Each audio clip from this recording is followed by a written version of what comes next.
are dedicated in our roles to strengthen, because we know that we have to strengthen, together with allies, deterrence in the face of rising threats. And finally, if I may, you've spoken about the deep bond between our two nations. And I'd say to you, I'm here today to strengthen that defence and security bond between our two nations. It's needed now more than ever in this new era that we must face together. So thank you for receiving us, and thank you for welcoming our delegation. I look forward to the discussions ahead. And to that I say amen. Thank you very much. Appreciate you being here. If it's okay, we'll take a few questions for either myself or the Secretary. We'll take 2 from the U.S. press, and we'll take 2 from the British press. Go with the U.S. Mr. Secretary, you have said that Europe needs to do more to contribute to defense. Is a security guarantee of troops from France and the UK enough for Ukraine? I think it's been very encouraging to watch our friends in the UK and in France step up to say they are prepared to take the lead to ensure an enduring peace in Ukraine. What the President has also said time and time again is, let's not get ahead of ourselves.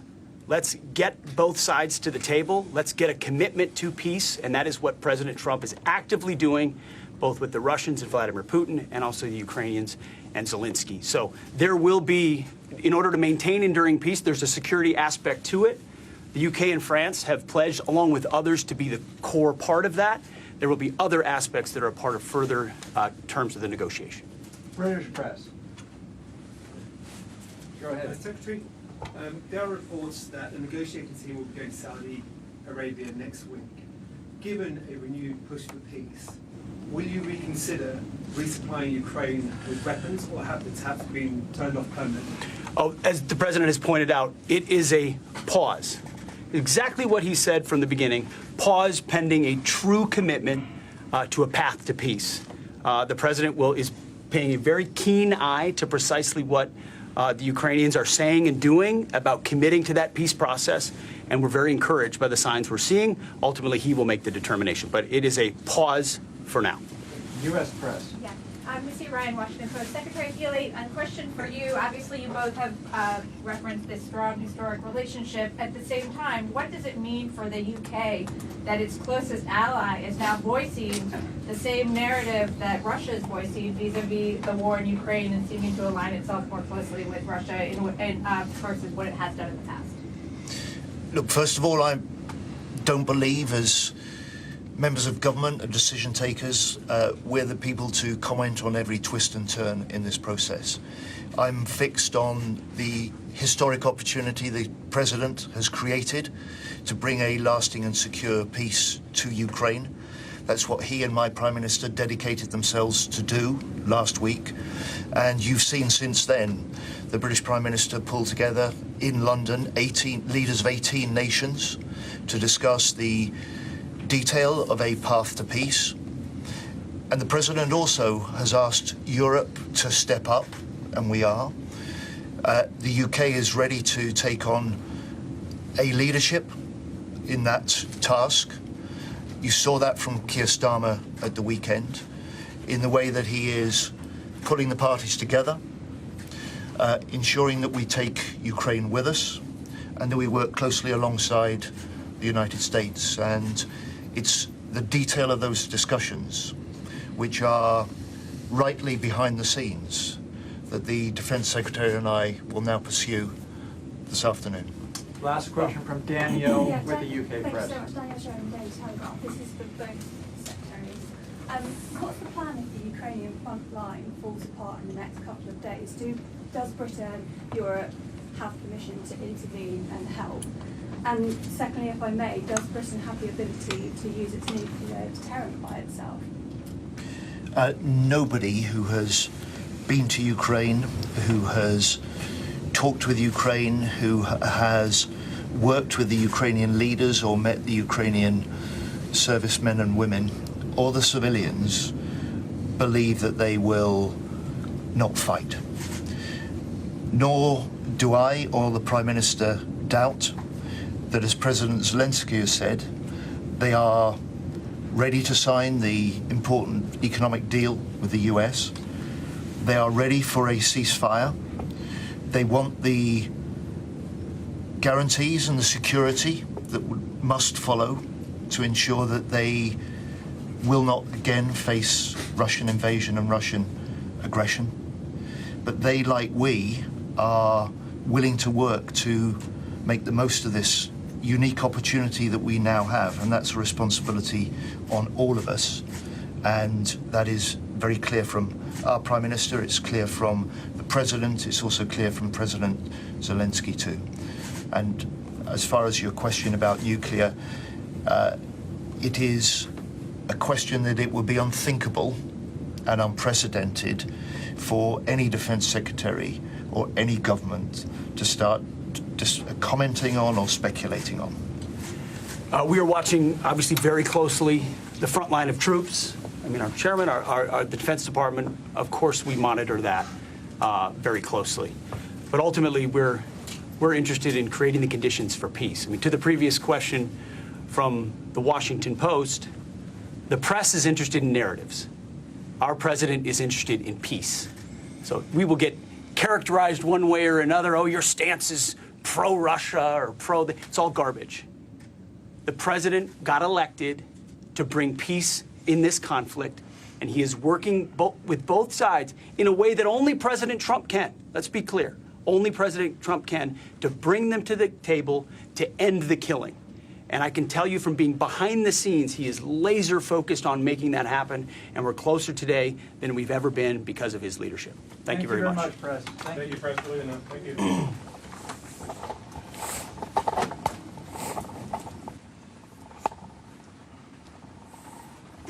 Please. Thank you, please. Well, there you can see the UK Defence Secretary John Healey at the Pentagon meeting with Pete Hegseth, who is the UK Defence Secretary, Lord Peter Mandelson there as well, the UK Ambassador to Washington. Right, let's bring in Sky's David Blevins, shall we? I mean, there were some warm words from the US Defence Secretary saying it was heartening to see the UK stepping up and taking a leadership role when it comes to Ukraine. What were your reflections on it?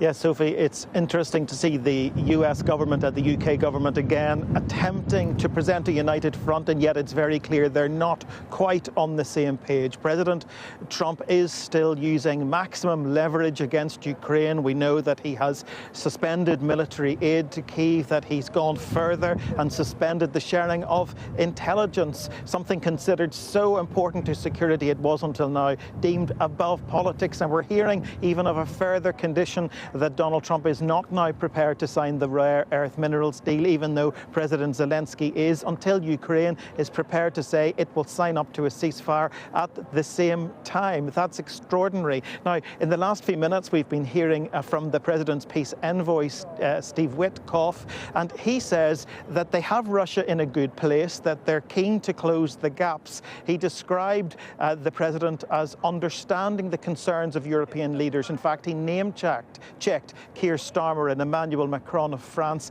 as stakeholders, and he will go to Saudi Arabia next week because he says they're very keen to get a deal done as soon as possible between Ukraine and Russia. Let's listen to what he had to say. Zelenskyy sent a letter to the president. I think the president thought that it was a really good, positive first step, and from that, we're now in discussions to coordinate a meeting with the Ukrainians in Riyadh or even potentially Jeddah. So the city's moving around a little bit, but it will be Saudi Arabia. And I think the idea is to get down a framework for a peace agreement and an initial ceasefire as well. So despite Steve Witkoff, the President's peace envoy, saying that he does understand the concerns of Europe about their own security, given the pace he's moving at, things continue to move at that pace. And despite Pete Hegseth, the Defence Secretary for the United States, in the last few minutes saying that it's nonsense to suggest that the President is pro-Russia and anti-Ukraine, clearly this aggressive push to bring about a ceasefire that may ultimately end the war in Ukraine continues continues apace from the American side. And Steve Witkoff is going to be a very busy man. He's going to be in 4 different countries next week because, of course, he's also still dealing with the Middle East as well as dealing with what's going on in Ukraine. So on something of a whistle-stop diplomatic tour next week, perhaps the award-winning Sophy Ridge will catch up with him for a chat somewhere along the way. David, you are too kind. You really are. Thank you very much indeed. Always good to talk to you. Didn't know I was going to do that. Well, meetings, of course, important meetings in the United States and meetings also going on in Brussels. Let's go to Brussels now, shall we? Because European leaders have been meeting for an emergency summit on Ukraine and showing their support for President Zelenskyy, who joined them as well. The message, which they all seem to agree on, was that the continent's got to beef up its military defences. This is a watershed moment for Europe. And Ukraine, as part of our European family, it's also a watershed moment for Ukraine. Europe faces a clear and present danger, and therefore Europe has to be able to protect itself, to defend itself, as we have to put Ukraine in a position to protect itself and to push for a lasting and just peace. We want a peace through strength. And this is the reason why I present today to the leaders the Rearm Europe plan. During all this period and last week, you stay with us, and of course from all the Ukrainians, from all our nations, big appreciation. We are very thankful that we are not alone, and these are not just words, we feel it. It's very important. You made a strong signal to Ukrainian people, to Ukrainian warriors, to civilians, to all our families. And it's great that we are not alone. We feel it and we know it. Thank you so much for everything. We can speak now to our Europe correspondent, Siobhan Robbins, who's in Brussels for us today. Siobhan, there's been a lot of talk from Europe about beefing up defence spending. Is there much evidence that it's happening? Evening, Sophie. Well, those talks today have been going on for hours now, and I think there are a few reflections that we can take as they continue. They're expected to continue quite late into this evening, I've been told by sources. But first of all, what a contrast. The welcome President Zelenskyy got here in Brussels, if you think back to the scenes in the Oval Office last Friday. Here, there was absolutely no doubt where Europe stands in terms of Ukraine, both of those EU chiefs shoulder to shoulder with the president, and a man, that president, who was of course accused of not being grateful enough by the White House, really overflowing with thanks to Europe today. So what have they actually been discussing? Well, as you heard from Ursula von der Leyen, there are 2 things that are going on in these talks. One is about European members trying to unlock a potential 800 billion euros of a boost to defence spending. And according to sources that I've been speaking to, all 27 members seem quite keen on this package. It's expected to get a unanimous support, which will mean it's a step further along the road. It's not going to happen tomorrow. This is a long-term solution to help boost defence. The other thing that they're meant to be talking about today is ongoing support for Ukraine. And we already knew going into this meeting that Hungary's Viktor Orban had concerns. He'd written an open letter saying that he didn't feel he could back vows to continue to support Ukraine for as long as it takes. He instead said that they needed to follow Donald Trump and go back to the talking table with Putin. So there, I think he will be the fly in the ointment. And if there is a statement, it's probably likely at this stage, unless something radically changes in the next few hours, to be signed by the 26th. But I think what we are seeing really is a massive sea change across Europe about how seriously they are taking defence. I've lived here since the war in Ukraine broke out, and really the last few weeks since Donald Trump's return to the White House, there's been such a renewed focus on defence. Rather than just talking about how that everyone needs to increase their budget, it has become really apparent that they believe there is a new threat, that there is a new era that that Europe has entered, specifically because they've got the ongoing threat from Russia, which Emmanuel Macron underlined, but also they've now got this threat in the background that an ally that they've relied on since World War II in America may not come to their aid. And so there is real focus here, real determination to move forward. It might not move at the pace that people at home are thinking or hoping, but I think we will see the steps down the road to boosting defence from this meeting today. Thank you very much indeed. Siobhan Robbins there for us in Brussels. Now, the elephant in the room in Brussels still is the United States. Take a listen to this from Ukraine's ambassador to the UK, because it raised a few eyebrows. Now, he was speaking at an event earlier here in London where he said the United States is destroying the rules-based international order by taking steps to have closer relations with Russia. And he also warned that Europe could be the Kremlin's next target. The failure to qualify actions of Russia as an aggression is a huge challenge for the entire world and Europe in particular, because we see that it's not just the axis of evil and Russia trying to revise the world order, but the US is finally destroying this order. We've also been hearing from the Prime Minister today. He's been telling Sky News that Ukraine needs to be in the strongest possible position ahead of any peace negotiations. He's been speaking to our political correspondent, Nick Martin, who asked if Donald Trump was right to pause military aid to Kyiv. Well, I was with President Trump last week, and I'm clear in my mind that he does want lasting peace in Ukraine. And that's really important. That's what I want. That's what Ukraine wants, and therefore we need to work towards that. I believe that means we do need to put Ukraine in the strongest possible position so that Ukraine can fight on if necessary, or be in a strong position in relation to negotiations. But aid put Ukraine in a good position. Well, is it right for him to do that? We have to make sure the US, Ukraine and Europe are all on the same page to put Ukraine on the strongest possible position. But beyond that, what matters is lasting peace. For that to happen, it's very important that we don't make what I think we have a false choice, which is between, on the one hand, working with the United States, and on the other hand, working with Europe. We've enjoyed peace for 80 years, and that's been incredibly important to Britain, because the safety and security of the British public is my #1 duty. We've done that by working with the US. No two countries work as closely as we do on defence and security and intelligence, but also by working with our European partners.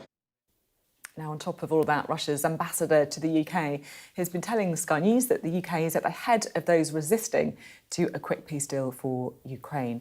Andrei Kelin was speaking to the world's Yalda Hakim, and Yalda, I'm pleased to say, joins us now. Yalda, just talk to us a little bit more about this interview. You know, Sophie, I have interviewed the Russian ambassador a number of times. At times it's been tense, it's been heated. We've talked about some of the atrocities that have been committed by Russia in Ukraine, and this idea that, you know, it's not a special operation, it's a full-scale invasion. This time round, he was brimming with confidence. And I asked him whether, you know, this particular administration, the commentary coming out of there is something that has made them feel more confident. And he said, let's just be cautiously optimistic now. He said a couple of things. He said that peace could come quickly if the conditions that they lay out on the ground are met, that Donald Trump understands the reality on the ground. And as you say, he talked about the fact that the UK was the head of this group that was trying to prevent peace from taking place. Let's just have a listen. You say that Russia isn't a threat to countries like the UK and France. Do you think the UK is helping or jeopardising the current path to peace? At the moment, the UK is at the head of those who are resisting quick peace. Although who will be the leader here? I hear France would like to be the leader of this movement in Europe. UK also would like to have a leading position. Germany also would like to have a leading position in the efforts of rearmament, in the efforts of political things and all of that. If they will really pass this silly decision of rearmament of Europe, then what they are going to do with these toys after the conflict will be over? They will just sit with projectiles and other ammunition, excessive one. Okay, well, let's do it. If this is none of our business. Well, the UK, like the rest of Europe, believes that Russia is a threat. UK is saying it all the time. Just listen to what they are doing in the parliament. They are claiming that we are the threat to the UK every other day, if not every day. So I'm sick and tired of that. I was really struck by what you said about how he's changed, that he's brimming with confidence? I mean, I guess that's quite a lot we can read into that. Yeah, and you know what, Sophie? I've realised over the years that the Russians don't speak unless they think they're delivering some kind of message. So there is a reason why he's chosen to speak to us now. He's cancelled on previous occasions, but he has chosen to speak in this moment. And I wouldn't be surprised, the commentary that he's made there about the UK, whether they are relishing in the wedge that we're seeing in the transatlantic relation, and he's trying to create a wedge by describing the UK in this way. That's really interesting, almost trying to see the opportunity there for his country. And thank you so much indeed. I should say, of course, that we can listen to the full interview at 9 p.m, the World with Yalda Hakim. That'll be then. Thank you very much, Yalda. Well, for more now, we can speak to the former US Ambassador to Denmark, Carla, who joins us now. Great to have you on the programme. European countries are committing to spend more on defence. They're also saying that they'll do more to support Ukraine. I guess this is something that you welcome. Yes, I think President Trump and all the American people welcome more contributions by our European allies. We need credible, real allies. And if you look at the NATO Charter, Article 3 says that every NATO member country can defend their own territory. Then there's Article 5, and then after they can defend their own territory, they can come to the defense of the other member nations. So we need our European allies to be strong, to have a credible defense, to fund it, to train their troops, to maintain their equipment, to make sure they're using, we call it fifth generation equipment, because the world of warcraft has certainly changed. We've seen this happen during the Ukraine war, the tragic Ukraine war. And so I believe that it's encouraging.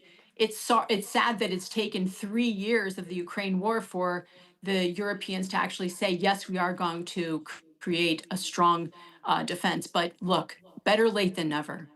Look, I think many people would, accept that Europe could have spent more on its own defence previously as well.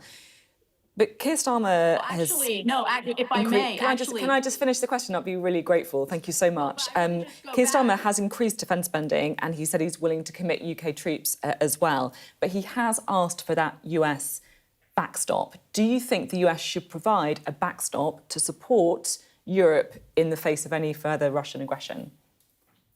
Well, so that's a lot to unpack. President Trump wants the killing to end. He wants the war to end.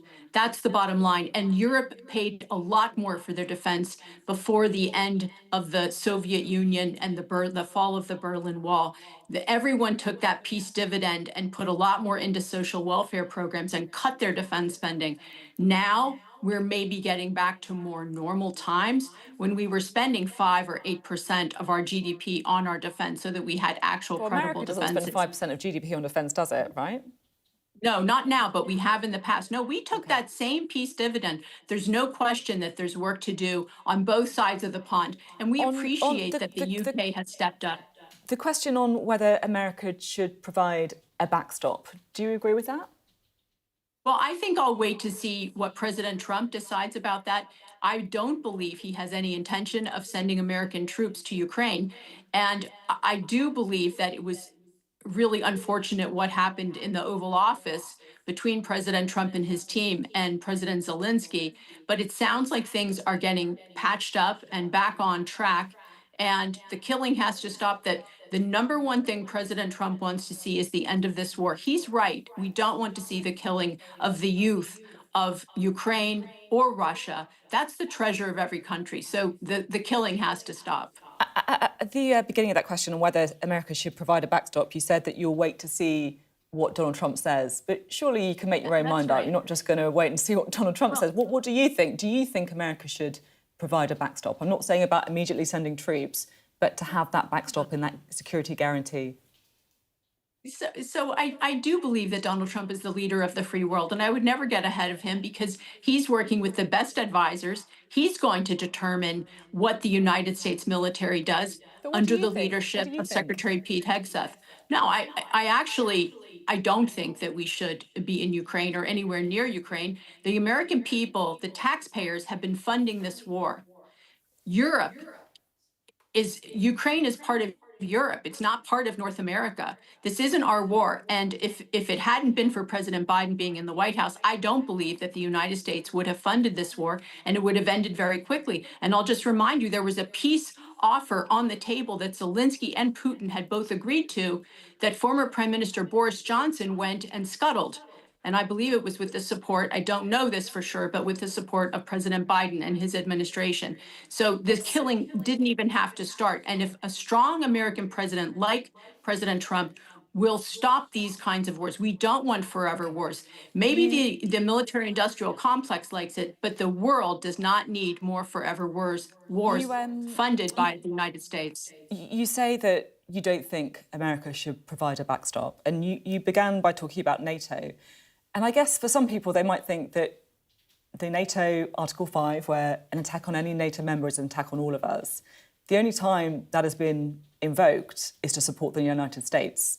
And at that point, British forces, other forces from NATO allies rallied to support the United States. So it's not as simple as just saying that this isn't America's war, Europe should just sort it out, because isn't that the whole point of NATO?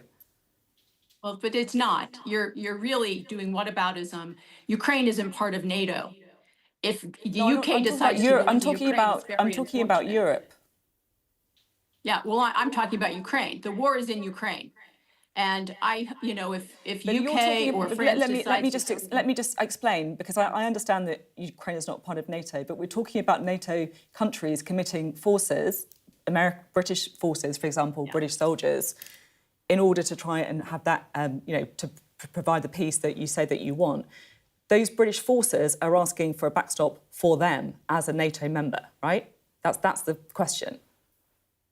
Yeah, it's not the same thing. Ukraine is not a NATO country. Therefore, the United States would not be, there would not be any Article 5 invoked in Ukraine. Ukraine is not part of NATO. I don't believe it will ever be part of NATO. It shouldn't be. There were deals that we would never even suggest it was part of NATO, and that's all slipped. There's been mission creep, unfortunately. And I do believe that we'll get to peace, but we need countries like the UK and France, two powerful countries. President Trump just met with Keir Starmer and Macron, and we need everyone around the table to find peace, to determine what the peace looks like, not more war. We want the killing to stop. And so nobody's going to be happy with the outcome. It's not going to be perfect. Zelensky's not going to get everything he wants, and neither will Vladimir Putin. But it will be an end to the war. And we need our allies to help with the end of the war, to get to peace, not to ramp up this war with more funding. Thank you very much indeed. It's been great to have you on the programme. Thank you. Great to talk to you. Well, the latest on Ukraine sure to feature in tomorrow's papers. We'll have our extended press preview from 10:30 this evening with tonight's news and tomorrow's headlines. Joining us will be Conservative Home's Deputy Editor Henry Hill and the Associate Political Editor at The New Statesman, Rachel Cunliffe. Right, let's bring in a duo for the evening, shall we? The former Downing Street Director of Communications, Guto Harri, and the Labour MP, Dawn Butler. Great to have you both with us. Thank you very much indeed. Well, where to start, really? There's just so much. There's just so much to unpack. There really is. Dawn, we've been talking a lot about increased defence spending in Europe, also in the UK as well, with John Healey starting the programme saying that they want to see more defence spending. Is that something that you support? I mean, as you say, there's a lot to unpack, right? And isn't it crazy that we had 80 years of peace and then now all that is up in the air and now we're sort of focused on war and defence, and where we had a global agenda before, now we've got like this nationalist kind of agenda. And I think, wow, it's almost unbelievable that we're in this place. Of course, we need to increase defence spending. We're in unstable times.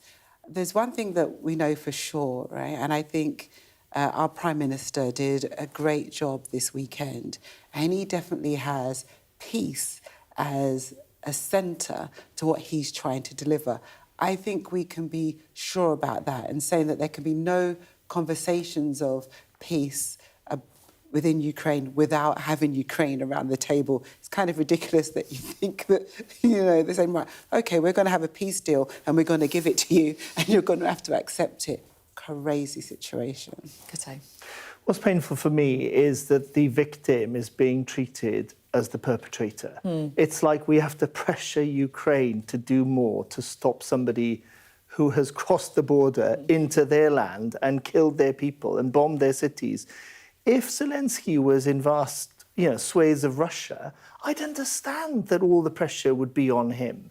But it's not, it's insane. And the only thing I can hope is that there is a lot of pressure behind the scenes quietly on Putin, and that one day we'll sit here and say, all that time when we were feeling really uncomfortable, thank God there was something going on, and we did to get to a position where the war was over, because none of us wants to see that war carry on forever.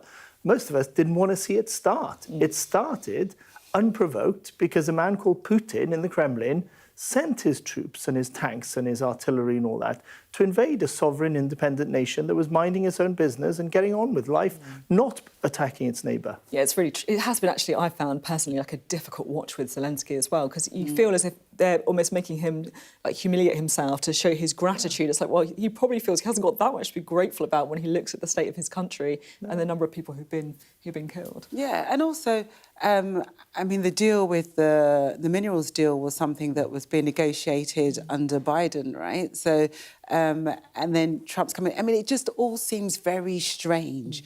And, I do agree. You can't just say, well, here's a peace deal and bits of your land that's been invaded, you have to say goodbye to that and hand it over to the person that's invaded you. That can't be right, can it? How do you think Keir Starmer's done? I think he's stepped up, to be fair, and he's resisted the temptation to do what we'd all love every British Prime Minister to do, is to do that Hugh Grant thing in Love Actually and just give the US president, a piece of his mind.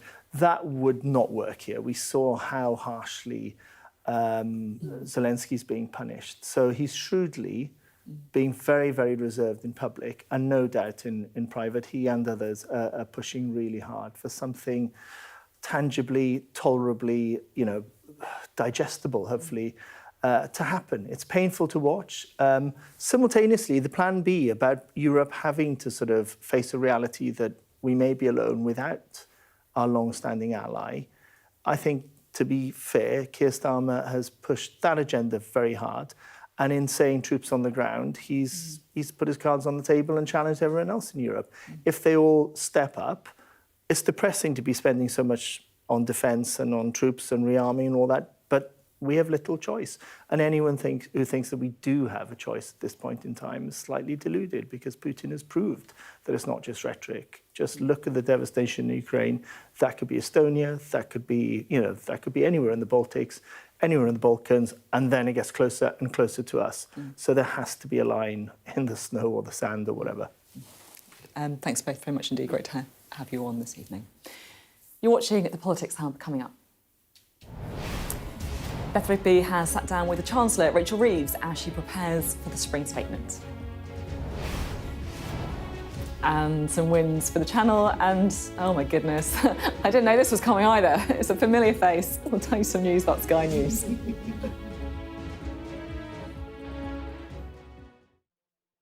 Here we go. 2, 1. Thank you, Sophie. The big announcement, the battle for number 10. The drone is above us. It is a chaotic scene. They've asked us to leave. It is a clear Labour landslide. The car is covered in. Liberated but left in ruins. A major incident has been declared. That's when misinformation floods the zone. It became clear the media weren't welcome. These extraordinary images. Must have taken years. Who wants to talk about politics? OK, stand by. I wouldn't be asking it if I didn't think it was a relevant question. The winner of the 2024 presidential election. Quite extraordinary events.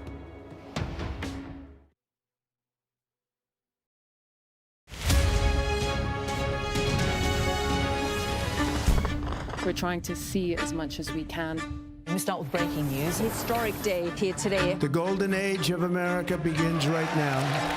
A long-awaited ceasefire is now underway. First question, Sky News. This is a huge moment. It's incredible. Now to California. Do you owe citizens an apology? Have you nothing to say? Jane Secker, Sky News. Would you like to respond to us now? Beth Rigby, Sky News. In principle, would you agree to do that? Criticism of you is banned. How is this a fair election? The cameras are poised, waiting to see what the president might do next. Thank you. Thank you.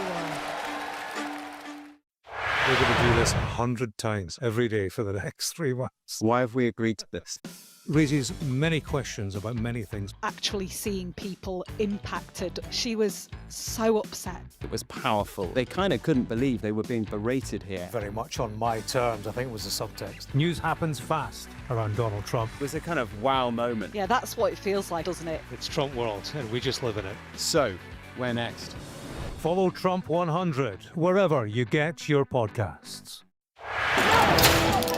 When you cover big, tense protests, there's almost always a moment when the atmosphere changes. There's a different noise, and you start to smell tear gas in the air. As a team, we've interviewed some of the biggest stars in the world. Tom Cruise, Brad Pitt. It can be incredibly surreal being swept up in their world, but we try to give you an honest sense of how these people really are. When we spoke to the fishermen down in Cornwall, all the politics from Westminster was a million miles away. This was about their jobs, their livelihoods.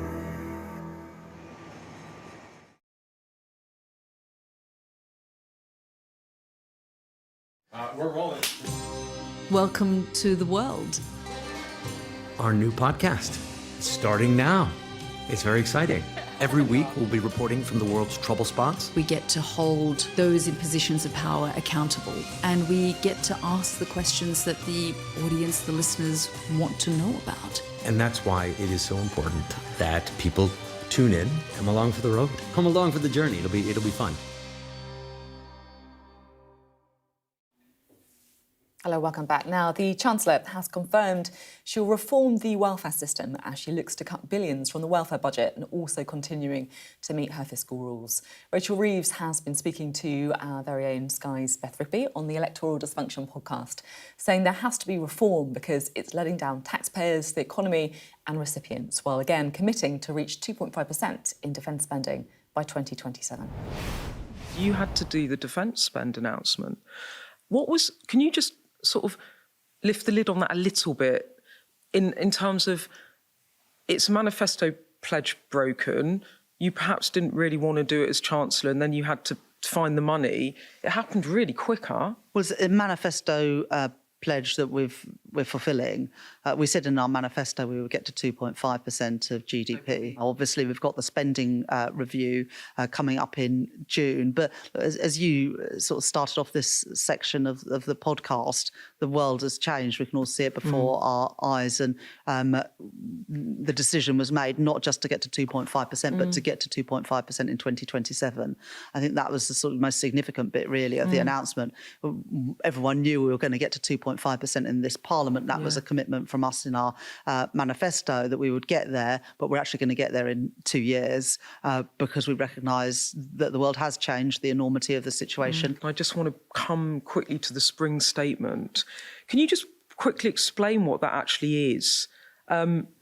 It's 3 weeks out. Can you just tell everyone what it is and why you're in a bit of a pickle about it vis-a-vis your own borrowing rules? I made a commitment, I made a commitment in our manifesto to have one major fiscal event a year. So unlike the previous government, we're not going to have another budget in the spring. We only just had one in October. And as I said at the time, that was a sort of a once in a generation, once in a parliament type budget. I think people also know that we need to get better value for money for what taxpayers put in, and also we've got to reform our welfare system because at the moment it's letting down taxpayers because it's costing too much. It's letting down our economy because there's too many people trapped on out of work benefits, and it's letting down the people who are recipients of benefits because they are trapped on benefits rather than actively supported back into work. So we don't need an Office of Budget Responsibility forecast to tell us that we've got to reform our welfare system. We're going to do that because it's the right thing to do. You've got this problem, you've got a squeeze on the public finances. You're going to find that through savings in government spending rather than tax rises? Is that where we're going? Well, in the budget, we obviously did increase taxes. Yeah. We increased national insurance But now, contributions going on businesses. We got rid of the non-dom tax status. We've reformed agricultural and business property relief, VAT on private school fees. So we increased taxes at the budget to plug the gaps in the public finances and to make sure we had money for the National Health Service. But we've just gone through a massive cost of living crisis. For many people, they're still struggling with that cost of living crisis. So I don't think it is the right thing to do to increase income tax, national insurance or VAT on working people. And we made that commitment in our manifesto less than a year ago that we weren't going to increase those taxes on working people. We're not going to renege on that commitment. And you can hear Beth's full interview with the Chancellor on the new episode of Electoral Dysfunction, available to listen to from tomorrow morning. And you can also find all the episodes by scanning the QR code on your screen or by searching your podcast or YouTube app for Electoral Dysfunction. Now, the Prime Minister is backing calls for a reversal of new guidelines which recommend judges in England and Wales consider a defendant's ethnicity before issuing punishment. The recommendations are attracting cross-party criticism, with the Shadow Justice Secretary Robert Jenrick calling it two-tier sentencing that's biased against straight white Christian men. Sky's Matthew Thompson reports.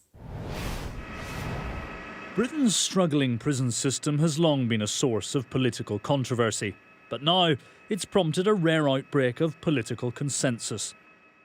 New guidelines from Britain's Independent Sentencing Council would make an offender's race, sex or faith a bigger factor in a judge's decision to jail them. This, it seems, has united the government and opposition against what they call two-tier justice. To me, this seems like blatant bias, particularly against Christians and against straight white men. And in a time when many people feel that there is creeping two-tier justice in this country, this seems only to confirm it. These are pretty vicious, aren't they? Justice Secretary Shabana Mahmood has now written to the Sentencing Council, saying, "I'm requesting that you reconsider the imposition of this guideline as soon as possible. I will also be considering whether policy decisions of such import should be made by the Sentencing Council and what role ministers and Parliament should play." In fact, there's some evidence to suggest that, if anything, a two-tier system already exists, just in the opposite direction. Sky News analysis of Ministry of Justice data for 2024 found that ethnic minority offenders were 2 times more likely than white counterparts to receive a custodial sentence for drug offences. And a larger study of drugs offences in 2021, which controlled for key variables like criminal history, found black offenders were 40% more likely than white to receive a custodial sentence, whilst Asian and other ethnic minorities were 50% more likely. And an organisation like the Sentencing Council are trying to inquire behind those stats and to understand why we have these racial disparities, are trying to recommend that the courts keep those disparities in mind. I think that makes sense. The Sentencing Council stresses that it's judges who have the final say in who ends up in prisons like this one, not pre-sentencing reports. But even leaving all those debates aside, what's extraordinary is that on April the 1st, guidelines that the Justice Secretary herself says are two-tier sentencing will come into force, and the government can't stop it. The Justice Secretary is threatening to change the law if the guidance isn't scrapped, but that could put her on a collision course with the judiciary and raise big questions about who really holds power over sentencing. Matthew Thompson, Sky News. Right, let's talk now to Guto and Dawn, shall we? I mean, the question on our sort of strap at the bottom of the screen there was two-tier justice, question mark. Is this two-tier justice, do you think? Yes, and I think there's 2 things wrong with this. A is the guidelines themselves. I think it's dreadful that you basically say to someone like me that my sentence should be different just based on the colour of my skin and my gender and my sexuality or whatever than someone else. But the wider thing that it's exposed is how much has changed in modern Britain in recent years because of bodies that are not accountable to anyone. And I think a lot of people will find it shocking, even if we're on the other side of the debate on this, that this was not a decision that was put to us as people. It was not debated in Parliament. It was not set out there by any government minister. It was a bunch of civil servants who answer to nobody at an arm's length body who decide that they're going to change something quite fundamental about our law and criminal justice system. And I think at that level, at a very, very deep and profound level, we've really got to bring accountability and control back into the democratic realm. So there's a couple of things here. So I'm pleased you said that you shouldn't be judged differently because of the colour of your skin.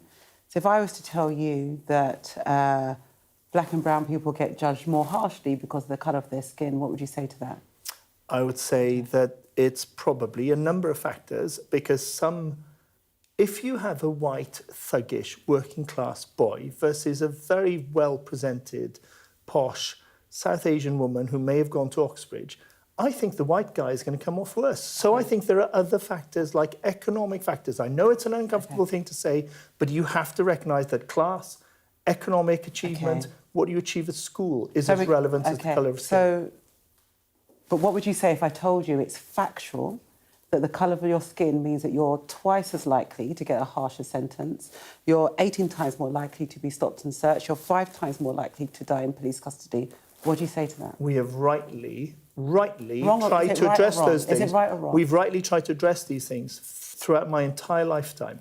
What we cannot do is, in addressing one wrong, create another. No, okay, but discrimination and bias works two ways. But are you able to say that's wrong? Yes, and we've rightly tried to address it. But are you able to say that if you change one form of discrimination for another, so that is equally wrong? Or is it fine? Is it one way? No, it's definitely not one way. I would rather have a system where you judge people by the crime that they've committed and everybody gets a fair sentence. Exactly. Now, that is a system that I would like to happen. Unfortunately, there is bias in that system. So when they reviewed the sentencing, this is what they found, right? So yes, ideally, that's what I'd like to see. Now, pre-sentencing reporting is really important. When I was a magistrate, we would get pre-sentencing reporting so that we know the person that we're going to sentence, right? So there's no point in sentencing somebody who's a single mum that's got 3 kids, because you sentence that person to jail, then you're going to have to deal with the children. You're going to have to deal with the fact that, the children will have to go into care, they'll probably lose their home, and then that has a huge knock-on effect. So pre-sentencing reporting is really very important. And so why should that be afforded to one ethnic group over the majority ethnic group? It's not afforded. There are poor people. There are single mums who are white. Guto, it's not afforded to one ethnic group over another. And this is what I hate about this debate. And the reason why Jenrick, who I think is disgraceful the way he does politics, the reason why he's saying this discriminates against Christian white men and boys is because he knows that's the group that's currently feeling quite disenfranchised because people like him are saying things like this that are incorrect. And that may well be so, but the Justice Secretary, who is a Muslim woman of colour, is of the same view that this is wrong. Listen, so we can park Jenrick. At the end, your Justice Secretary in the Labour government, who's a Muslim woman of colour, is rightly heroically calling this out. Look, and calling out the people you refer to as they. This isn't heroic. Who are not democratically representing any of us. We're going to have the uncomfortable conversations about discrimination and racism in structures within our society. It doesn't mean that you are then replacing one discrimination with another. It's an uncomfortable discrimination. But by saying that white, working class, Christian men and boys are being discriminated is absolutely incorrect and wrong. And it does a disservice to society. And it's creating tension where there doesn't need to be. And it annoys the hell out of me. I can tell. But genuinely, respectful but very powerful conversation. So thank you very much indeed. I appreciate it. Now, a new module of the COVID inquiry opened this week, exploring the procurement and distribution of healthcare equipment during the pandemic. But the inquiry is also examining the more intangible effects the pandemic had on people's mental health and their quality of life. It's something the Deputy Secretary of the inquiry, Kate Eisenstein, told me they're hoping more people will come forward to speak on.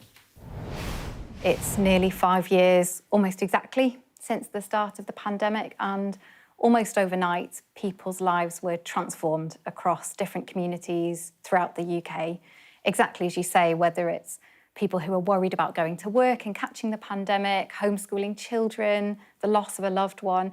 And in fact, even today, we know that many people are living with the pandemic in the present. It's not in the past, because they're living with long COVID or struggling with bereavement, or they're clinically vulnerable and still afraid to go out. And really at the heart of what we've been doing is those human stories. We've been running a listening exercise called Every Story Matters. We've visited the 4 corners of the UK, and we've also encouraged people to share their stories with us online. We've already heard from 56,000 people, but we want to hear from more. And actually, we'll soon be closing new submissions of stories later on this year, in fact, on the 23rd of May. And we'd love as many people as possible to share their story with us so we can understand the range of ways in which people lived through the pandemic. Yeah, it's definitely worth pausing on that you're keen to kind of get that message out so people can get their stories across. Is there any particular stories that you've heard that have spoken to you personally that you've really, I guess, has really stayed with you? There are so many stories that we hear that are incredibly powerful, and it's why we put them at the centre of the inquiry's work.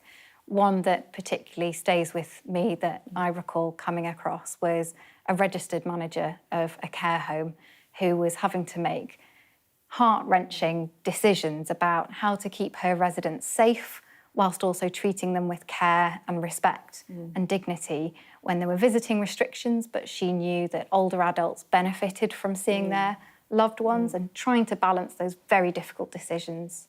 It does feel that care homes were really on the front line of the pandemic for so many reasons. Do you think that was perhaps one of the government's biggest mistakes? It wouldn't be right for me to prejudge the inquiry's findings. One of our investigations is looking at the impact of the pandemic on social care. The hearings into that topic are coming up in just a few months as we head into the summer period. And it's a hugely important topic because we know that although the pandemic affected everybody, it didn't necessarily affect everybody equally. And many people who draw on care and support, whether they're an older adult or a working age person with a disability, found that they were disproportionately affected during that period. And it's important that we understand the ways in which that happened. Still to come on the Politics Hub. Big wins for Sky News at the Royal Television Society Awards. Coming up on the UK Tonight from 8, the shocking rise in the number of domestic abuse victims taking their own lives. I've been speaking to one woman who says abuse was a factor in her sister's suicide, but no one has ever been charged with any crime. Plus, as the Safer Phones Bill returns to Parliament, we'll discuss what difference it can really make to children's lives, with key proposals already having been taken off the table. All that and much more on the UK Tonight at 8.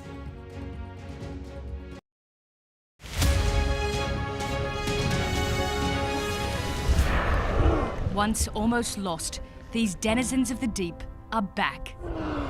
The problem for these whales is global warming. Water temperatures are rising. We're worried that the animals are actually starting to starve. Deadly and outdated. What do you think should happen to the nets? I would like to see them go. I'm Nicole Johnston, Sky's Asia correspondent, based here in Beijing. A towering monument to the China dream and its demise. From one end of this country to the other, China is littered with real estate that's falling apart. China is facing a tsunami of the elderly. We have to work as long as health allows, otherwise, no money. China is under pressure to pay for the pensions of 500 million retirees. I've reported on a wide range of stories from around the world. Mass protests forced the president to flee. The sight of the president's private swimming pool only reinforces to Sri Lankans the great divide here between rich and poor. Aid groups say Gaza is now the world's most dangerous place to be a child. The Israeli army has raided towns and villages all over the West Bank. These tunnels run all over Gaza. The Gaza Strip is ridden with them. A referendum designed to unite the country has only deepened its divide. Sydney's floodplains underwater again. This is the third or fourth time in 18 months that their homes have gone under. Sky News, the full story first. that may seem like a gimmicky toy, but it is part of the global race between the United States and China for new technology. This elite engineering, designed to humour and to help us.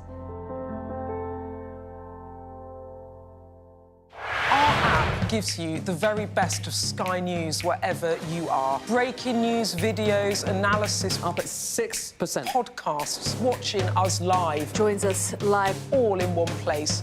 And all at just the touch of a screen. The Sky News app. Get the full story first.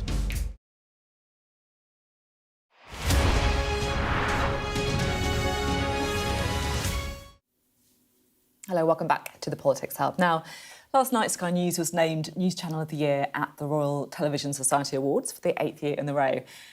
And look, I wasn't sure whether to share this with you on the programme tonight because, you know, you don't want to be that person and come across as really annoying. But actually, you know, last night was also a really big honour for me because I won the Presenter of the Year award.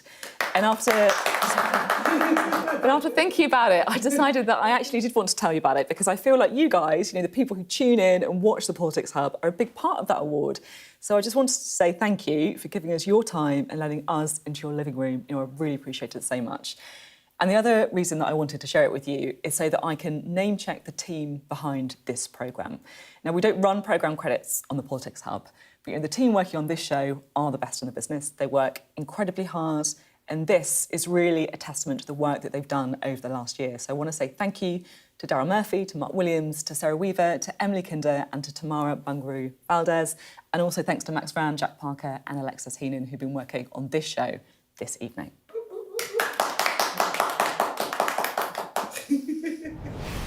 Now, in a very, very strong field, this presenter stood out, combining disarming toughness with huge likability, moving effortlessly from politics to breaking news. She's in control, genuinely insightful, and never domineering.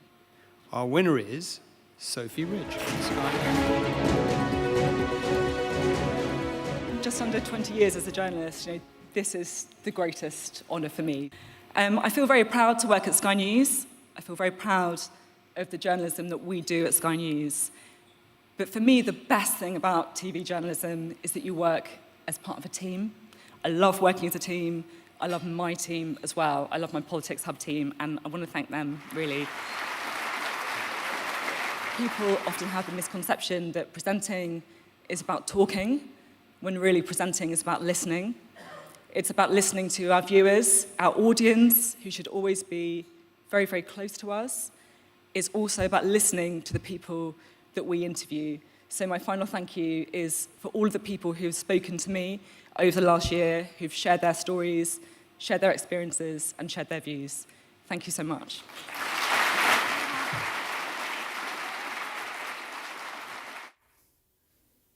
Well, you guys, this is for you as well, right? You're sitting in these chairs a lot, so I'm looking to see if my name's on the back. So. Yeah, it should be the amount you're here, Dawn. No, it's really not. It's yours. And you have got a great team, and I think it's a great operation. And it's been a joy to be on this show, often with breaking news. You know, Peter Mandelson gets his appointment, the Rwanda vote and all that jazz. You know, it's a joy to say a warm, heartfelt congratulations. You so deserve it. Very happy to be here to see it. I second that. And I also think tomorrow's International Women's Day, and often women don't like to celebrate their achievements. You know, we shy away from them, and I just think you should just embrace it and make a special offer to, you know, get a miniature version and have it on a chain around your neck. I know, it's true though, because you do feel that thing about, oh my goodness, it's embarrassing, etc., but you've got to own it, it's true. Yeah. I also need to thank Dave Gilman, who's directing tonight, because if I don't thank him, I will never hear the end of it. So we'd also like to say thank you to Dave Gilman, the director, part of the Politics Hub family as well. And it's been, you know, it's a rocky year. You know, it's been an intense year, and you know, it is worth reflecting that, you know, I know as journalists, we get a lot of flack a lot of the time, but there is an awful lot of people who are really working, you know, very, very hard in countries across the world as well. So. I think it's one of the most noble professions, often described as the polar opposite. But imagine a world without journalists to hold the rich and powerful to account, to help people make sense of the world. And for everyone who says we don't need traditional journalism anymore. There's all this stuff online.